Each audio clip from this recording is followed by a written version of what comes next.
Cəlilabad rayon sakini dəm qazının qurbanı olub. Hadisə Sumqayıtda Ceyranbatan bağları yaşayış massivində qeydə alınıb. Belə ki, rayon sakini 2002-ci il təvəllüdlü Musa Nazimoğlu Məmişov kirayə qaldığı mənzildə dəm qazından boğularaq ölüb. Qeyd edək ki, sözügedən rayonun Uzuntəpə kəndindən olan Musa ailənin yeganə oğlu övladı olub, onun bacısının həyat yoldaşı şəhiddir. Baş vermiş faktla bağlı araşdırma aparılır.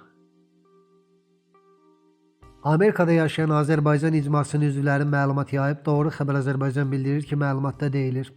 Amerikanın Ohio ştatının Cleveland şəhərində yaşayan həmyerlimiz Elmar Mirzəyev itkin düşüb.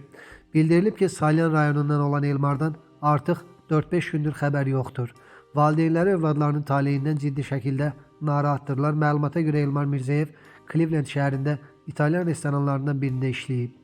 Məsələ ilə bağlı həmvətənlərimiz Diasporla İş üzrə Dövlət Komitəsinə də məlumat veriblər.